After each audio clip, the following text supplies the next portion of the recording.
Hello, everybody. I've just jumped on to show this extraordinary thing that's happened in Brazil. I'm going to talk about a few things on this video, but this story I think we'll lead off with because it's just extraordinary. Watch this.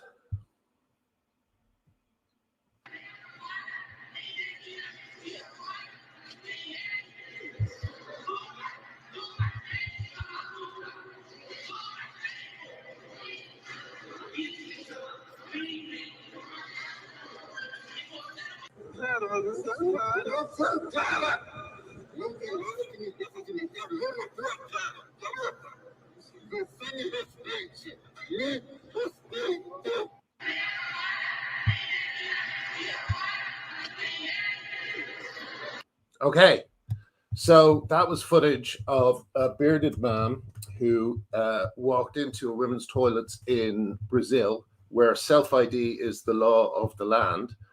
And when he was confronted, he just said he would strike the women. And Redux has a story on it that is just extraordinary, which I'll share in the comments. And here's my, basically, this is something I found out when I was researching this video, is that self-ID is the law of the land in 18 countries, right? One of those countries I just realized I found out is Pakistan, that noted exemplar of women's rights. So here's my question. Why is it that in 18 countries, mentally ill men, like the bearded man in the video I just showed, are suddenly women's problem? Why are these men suddenly a problem that women have to solve?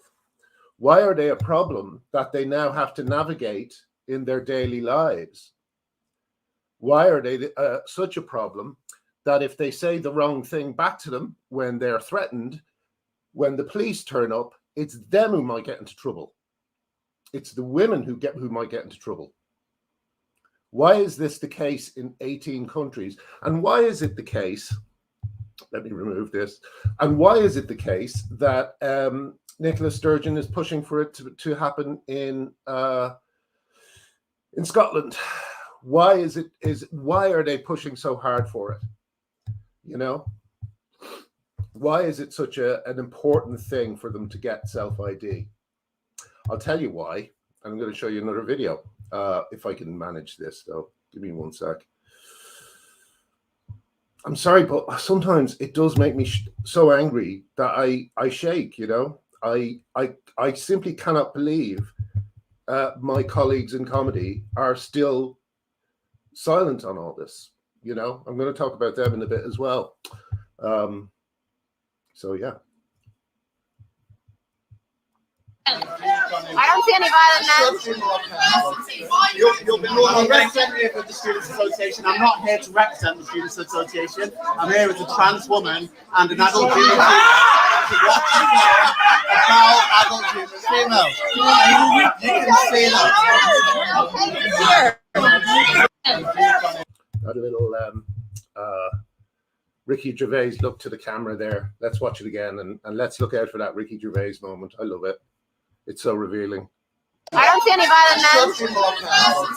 You'll be more than representative of the Students' Association. I'm not here to represent the Students' Association. I'm here as a trans woman and an adult human female to watch about adult human females. You can see that. I don't see any violent men. You'll be more than representative of the Students' Association. I'm not here to represent the Students' Association.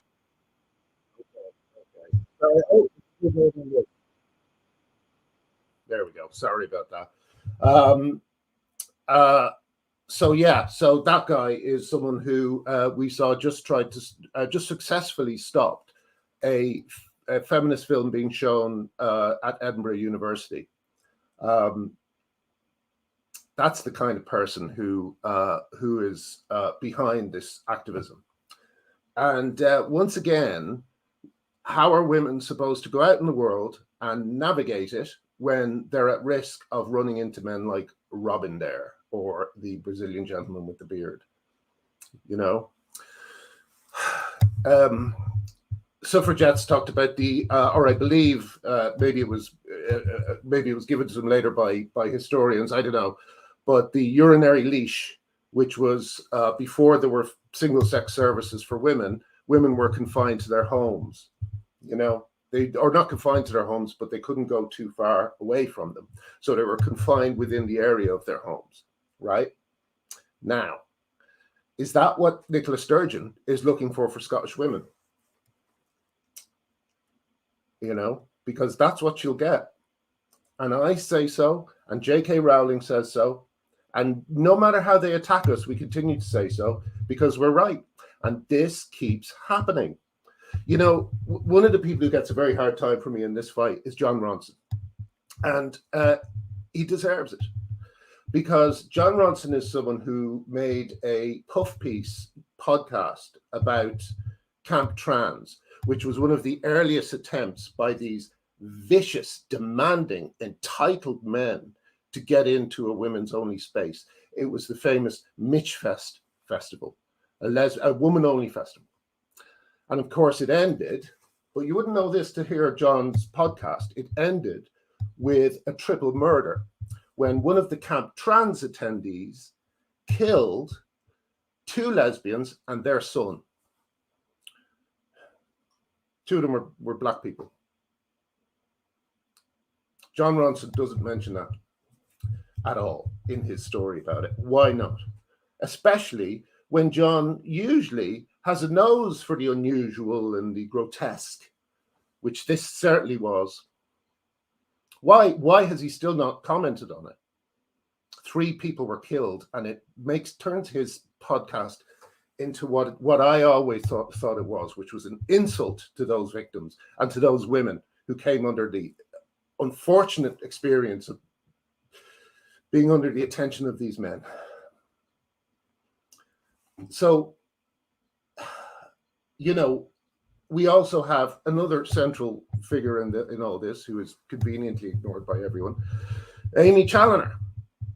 Amy Challoner, who is a furry fetishist who's married to a paedophile, was brought up by another paedophile who tortured a young girl in the attic of his home and is currently serving 25 years for it.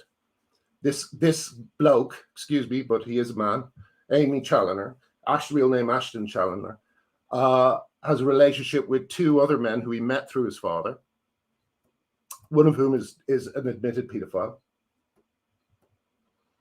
or at least admits to writing paedophilic stories.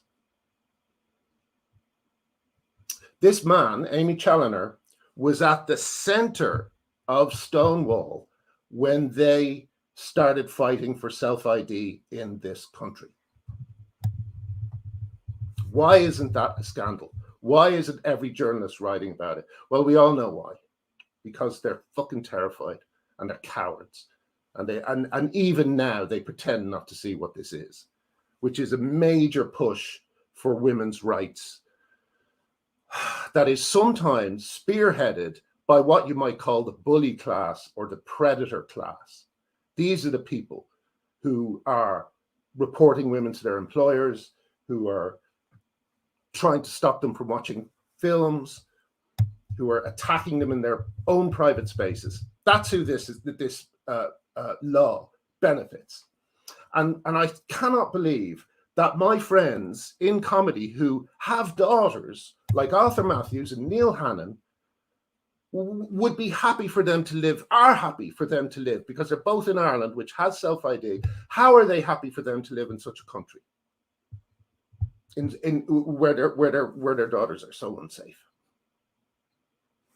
I don't understand it. And where are all the big commentators, the big kind of comic minds and geniuses of my generation on all this? Where is Charlie Brooker? Where is Chris Morris? Where's Armando Iannucci? Where are they? Why aren't they talking about this?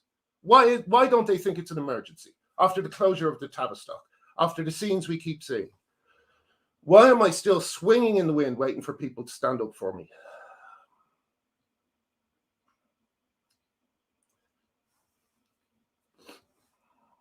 Anyway, I'll give you another little piece of news. David Paisley is still suing me. He might get this taken down, I guess. So I better back it up somewhere on Odyssey or something, because he's very good at that. He gets things taken down very quickly. But he's doing the same thing he did to me that I believe he did to Kerry Black, which is he's sending the papers so that the particulars of claim so that they arrive on Christmas Day. Did it to Kerry as well. Did something similar to Kerry, you know? So that's who we're dealing with. We're dealing with people who are psychotic sadists.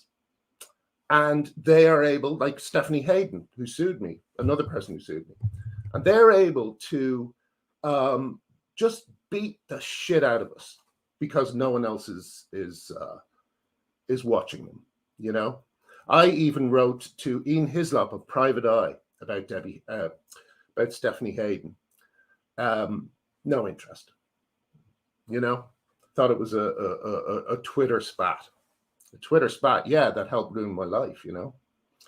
But anyway, I think that's all I wanted to say. 18 countries have self-ID now. If Scotland becomes the 19th, then the scenes we just saw, even though I know one of them happened in the UK, but a lot of places are under the control of Stonewall law, which acts as if self-ID is in place. But if it happens in Scotland, those are the scenes you will see. And you will see sexual attacks, you will see murders, and the only time those men will get into trouble is the moment they commit those crimes.